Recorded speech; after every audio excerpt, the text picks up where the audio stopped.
Alors, je reprends la suite et fin de ce podcast numéro 10, couture femme. Vous avez dû voir la première partie, j'imagine. Donc, vous voyez, j'ai un téléphone capricieux, il faut que j'en change, mais je m'attache à tout, moi. Donc, j'étais en train de vous présenter ma petite jupette. Et en fait, oui, je vous expliquais qu'elle a un petit défaut qu'elle avait d'origine. C'est-à-dire que l'impression des rayures n'est pas la même n'a pas suivi, en fait, le droit fil. C'est toujours cette histoire. Voilà, donc ça, c'est le droit fil tel qu'il aurait dû être. Et les rayures n'ont pas suivi. Alors, ce qui fait que j'ai pas pu faire de... Comment ça s'appelle? J'ai pas pu faire de jolis raccords, parce que forcément, ça tombait pas en face. Et d'un côté, il a des défauts d'impression. Mais je me suis dit qu'en fait, comme c'est une jupe un peu improbable, une jupe de fée, sur laquelle j'ai mis un élastique en lurex blanc, qui vient lui de chez Glitzer Puppy. Alors, je vous remontre comment je fais, mais c'est très simple. Hein. Là, je fais une piqûre zigzag, je coupe à ras. Et puis à l'intérieur, c'est aussi une piqûre zigzag et en avant guingamp. Voilà, c'est la petite jupette toute simple. Alors voilà, je mettrai bien les coutures, je ferai attention, je mettrai bien les coutures sur les côtés, puis ça fera ça. Et avec mon t-shirt jaune à nœuds, ça me fait quand même, malgré tout, même si c'est pas le truc que je vais mettre tous les jours, mais en vacances, pourquoi pas. Ça me fait une jolie petite tenue avec peut-être une tresse, un nœud violet. Enfin, moi, j'aime bien coordonner les trucs. Et puis... voilà, une petite paire de sandales nude et puis c'est parti. Enfin, un truc assez simple ou même des sandales un peu argentées, mais il faut pas trop en faire, quoi. Et puis, bah, j'ai trouvé ça rigolo, ça va bien ensemble, c'est sympa. Puis, comme je vous dis, il est tellement long qu'il me sert de jupon parce qu'elle est quand même pas mal transparente.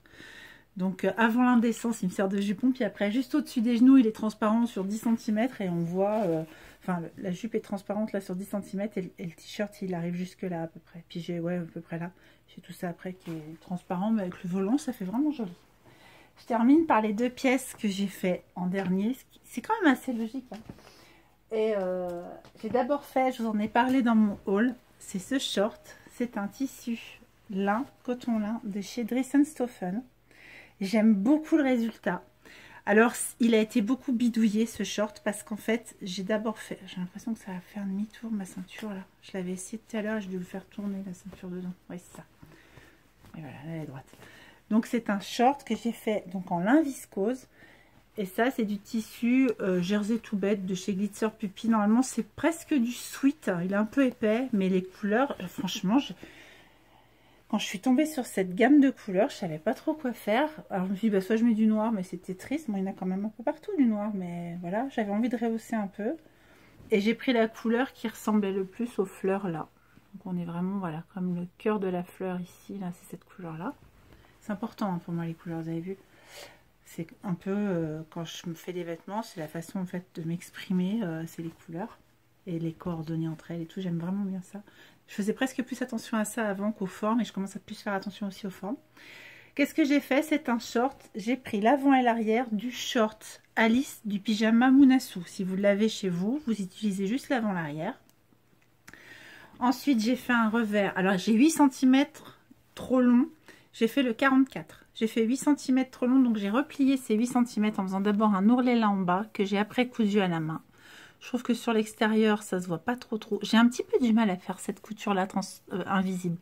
J'ai pas de mal à faire couture invisible bord-bord comme ça, mais les celles un peu qu'il faut pas trop qu'ils se voient, là, je crois que je tire trop sur mon fil. J'ai du mal à laisser le zigzag, enfin parce que je fais une fois comme ça, une fois comme ça, une fois comme ça, une fois comme ça. Et j'ai du mal à laisser le fil visible à l'intérieur. Je trouve que c'est pas joli. Du coup, je tire dessus pour pas qu'il se voit et je crois que je tire trop. Bref.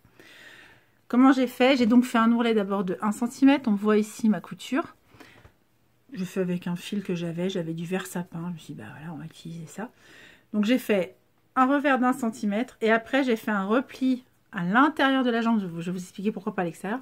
À l'intérieur de la jambe, en repassant bien mes coutures ouvertes, machin et tout. Un repli de 7 cm quand même. Donc en tout, j'enlève 8 cm. Et après, j'ai fait une couture bordure, une couture nervure à 2 mm du bord, dans exactement le même... Je sais pas comment faire, là. Ici, je sais pas si... Oui, là, exactement le même beige que le beige du short. Un beige un peu taupe. Et de l'autre côté, je ne sais pas si vous vous souvenez, dans mon podcast enfant, pour ceux et celles qui l'ont vu, je vous ai montré sur les épaules d'un t-shirt que j'avais fait des petits plis. Ben, j'ai fait la même chose ici. Du coup, j'ai moins rentré le tissu. Vous voyez, je suis venue en mourant en fait. C'est beaucoup plus large à l'intérieur de la jambe, et après, je replie un peu en pointe. Et à l'extérieur de la jambe, en fait, je me suis fait 4 plis avec une couture centrale. Et avec ces 4 plis et une couture centrale, ça donne l'impression qu'il y a comme s'il y avait un petit lien, puis il y a le côté qui remonte. Bah, ça rend vachement joli sur le short porté. Alors, attendez voir. Ça, c'est l'avant. Voilà, c'est l'avant, ça. Ça fait un petit effet relevé comme ça sur la cuisse. C'est joli. Enfin, je trouve ça mignon. Alors, j'aurais presque pu faire des liens comme ça et les faire pendouiller en dessous. Mais je sais que ça va m'énerver. J'aurai l'impression que je suis dans une bestiole qui me court autour. Je ne veux pas aimer. Et donc, la ceinture, elle est très haute. Ma taille naturelle est là et mon nombril est là, en fait. Elle arrive vraiment très haut. Et il a une super coupe, il est vraiment bien. Je pense par contre, si je le refais, je le fais en 42 fois que je suis raisonnable. Il est un petit peu grand quand même. Puis je pense que c'est une matière peut-être en plus qui a tendance... Alors, je sais pas, là, un lavage, elle n'a pas bougé. Parce que je l'avais lavé avant de coudre. Donc, je savais qu'il allait faire cette taille-là. Je ne l'ai pas relavé depuis qu'il est cousu. Je l'ai essayé, j'ai trouvé qu'il était grand. Alors, il faudrait que je vois après un lavage s'il est encore plus grand ou au contraire s'il rétrécit un petit peu. Je pense que la prochaine fois, je le fais en 42. Mais j'ai bien aimé l'idée de me servir d'un avant et d'un arrière de short existant. Puis je l'avais le pyjama Alice, donc autant l'utiliser. C'est donc ma 3e réalisation de ce pyjama Alice. J'ai déjà fait un short de pyjama Alice dans le tissu qui était dans le coffret. J'avais acheté un kit.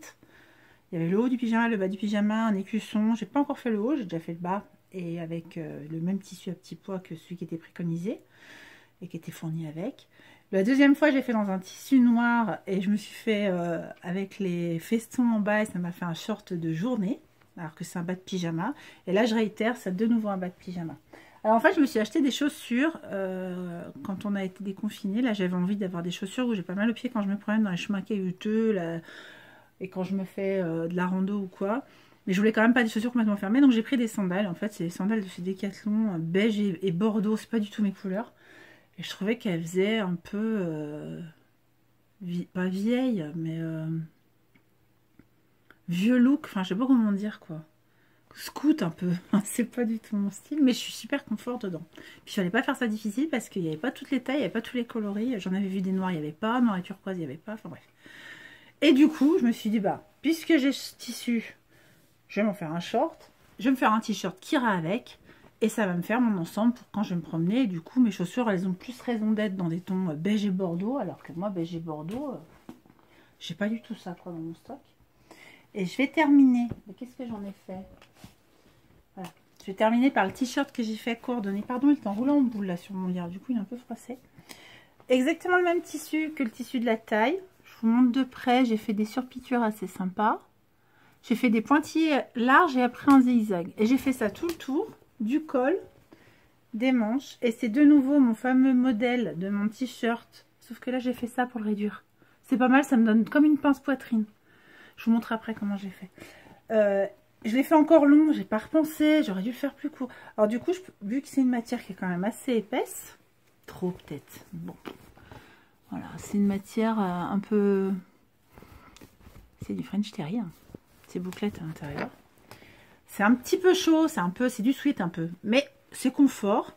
Et vu que c'est un peu épais, bah, quand je le rentre comme ça, il blouse en fait. Comme si je rentrais un sweat en bas puis qui restait vers l'intérieur. Donc ça blouse sur mon short, ça fait un flou-flou, voilà. Et là, j'y avais pas pensé encore, hein. Je savais que le bec était trop large sous le bras. Alors oui, là il y a un petit... c'est là que j'ai redémarré ma couture, vous voyez.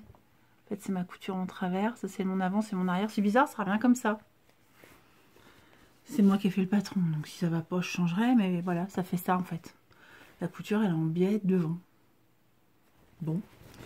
Et donc là, par contre, j'ai fait ça sous le bras. Alors, j'ai fait une couture où j'ai tout écrabouillé, on ne voit plus.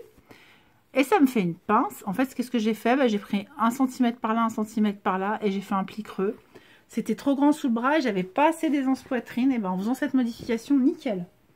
Donc j'ai fait ça à la main, les petites modifs sous les bras. Ça se voit pas parce que c'est sous les bras, je veux dire, faut vraiment avoir les yeux dessus. Mais ça me donne comme une pince en fait. Puis c'est pas moche quoi, sur le côté ça fait ça, ça va. Ça fait presque creuser. En fait ça creuse cet endroit-là, ça donne du volume. C'est exactement ce que j'avais besoin. Et bah, je sais pas si je vais pas adopter ce système-là. Alors c'est du bidouillage quand même, parce que normalement il ne devrait pas y avoir ça. Mais plutôt que de faire des pinces sur un haut jersey qui vont pas apporter grand-chose sur du jersey, je pense... Je me dis que faire ça, ça me donne une vraie ampleur. Là, pour le coup, vers l'avant, ça me donne plus de place. Et voilà, la couleur de mon vernis, normalement, c'est... Bon, on s'en fout, mais je vous le dis, c'est la couleur de ça. Et a priori, C'est même pas encore assez bordeaux groseille comme ça, il faudrait que ce soit encore plus pour être rentré dans ma gamme de couleurs. Je suis même pas encore assez dans ma gamme de couleurs. Alors je vous ai montré, je crois, tout ce que j'avais cousu.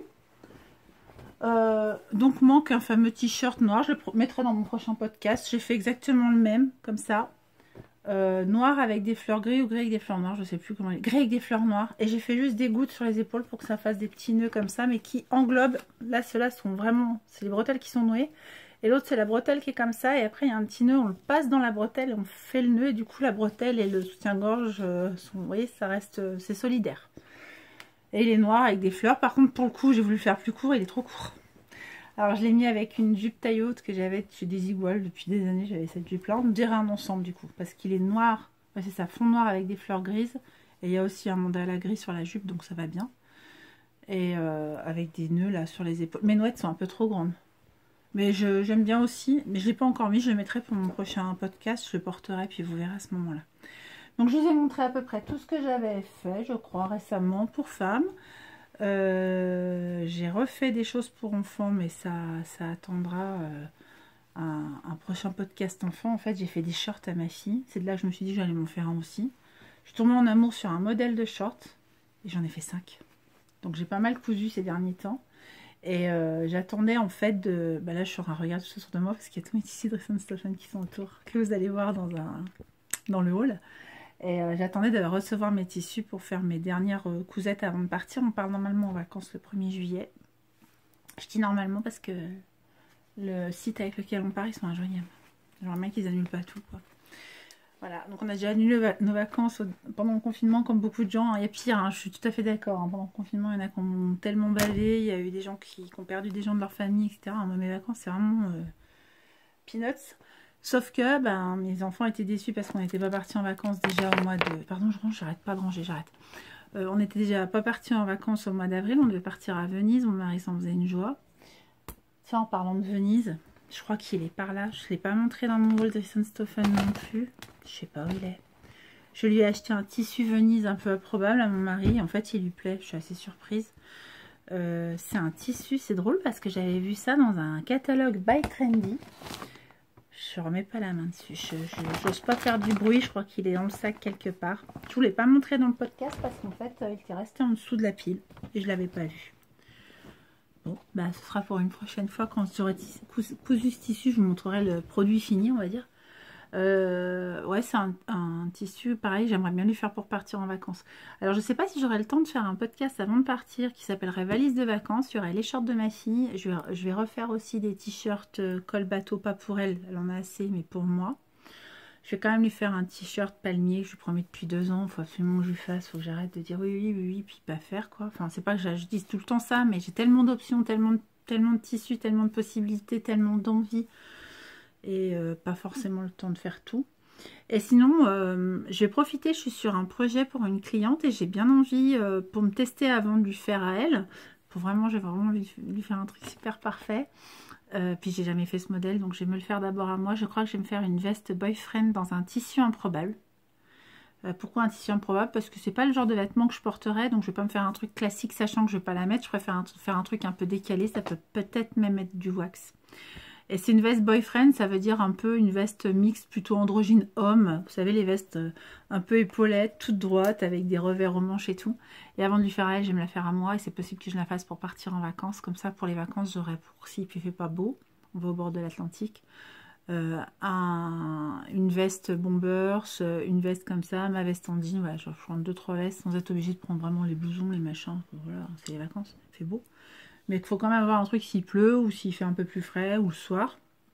Et cette veste-là, je la vois très très bien avec un vêtement, porter un vêtement uni, puis avoir cette veste un peu masculine avec une tenue très féminine en dessous, des jolies chaussures à talons, machin, mais avoir cette veste et du coup me la faire avant de la faire à ma cliente.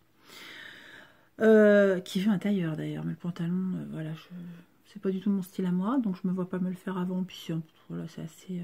un pantalon genre chino de ville de femme quoi. Pareil, cropped un pantalon 7/8e, qui est pas non plus mon style. Alors je me vois pas le faire pour moi. Des fois, je porte des crops parce que je suis contrainte. Vu que j'ai des grandes jambes, j'ai toujours des pantalons trop courts. Donc maintenant, je dis c'est un pantalon cropped, alors qu'en fait, je porte un pantalon trop court. Je dis que c'est cropped. Donc du coup, je fais même des fois des ourlets à des pantalons qui sont déjà courts. Tant qu'à faire, autant que je fasse des ourlets, que ça fasse genre c'est fait exprès. Mais c'est pas trop le style de pantalon qui me vont et que je choisirai au final.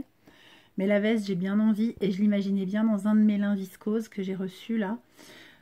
Ou dans un des tissus. Vous verrez mon haul Dressenstoffen, là c'est un truc de dingue, il est super long. J'en suis bien désolée, mais par rapport à ce que je voulais vous dire sur chacun des tissus, il dure super longtemps. Et dans ce haul, vous reporterez à cette référence quand vous le verrez. J'ai acheté un tissu que je pensais être un jersey qui, part de son traitement pour les coloris qui ont été appliqués par-dessus après, n'est absolument plus extensible, dans des tons un peu années 80. Et je me demande si je vais pas la faire là-dedans, ma veste boyfriend. C'est possible. Écoutez, je vous remercie. Merci de m'avoir suivi. Je vous tiens très vite au courant par une vidéo, je pense, et aussi sur mon compte Instagram, des modalités du concours. J'invite une jeune femme qui s'appelle Célia de Carvalho, qui est ma 1000e abonnée, à me contacter sur mon Instagram si elle le souhaite en message privé ou à mettre un commentaire sous cette vidéo. À qui j'aimerais faire un cadeau particulier qui n'est pas un cadeau qui aurait une valeur numéraire ou qui aurait une valeur mercantile. Ça va pas être donc un cadeau de prix, comme ça personne sur YouTube pourra dire oh, bah, c'est pas juste, elle a eu un cadeau de telle valeur. Je veux lui faire quelque chose de particulier étant ma 1000e abonnée. Voilà, le hasard a voulu que ce soit cette personne que je ne connais pas du tout, avec qui j'ai encore jamais échangé. Voilà, je vais faire un petit clin d'œil parce que c'est ma 1000e abonnée. J'aimerais faire ça à chaque ensemble de 1000 personnes, à chaque fois la 1000e, la 2000e, la 3000e. Bon, je commence à faire des plans sur la comète, mais la récompenser entre guillemets d'une façon un peu particulière. Je remercie les 999 autres personnes qui se sont abonnées avant elle. Et merci d'être toujours là et de me suivre et de me soutenir. C'est très important pour moi. Ça n'a pas de valeur non plus, l'appareil mercantile. Le but n'est pas la chasse à l'abonné, etc. Mais je me dis, quand je pense que j'ose pas prononcer le mot couture à la maison et que quand je le prononce sur Instagram ou sur YouTube, j'ai 1000 personnes qui m'écoutent, ça semble fou en fait. C'est ça qui est génial dans le fait d'avoir des abonnés. Ça m'apporte... comment dire, ça n'a pas une plus-value commerciale, voilà, c'est ça que je voulais vous dire, vraiment, c'est quand vous vous abonnez, c'est juste coucou, je suis là, moi aussi je t'écoute, t'es pas toute seule.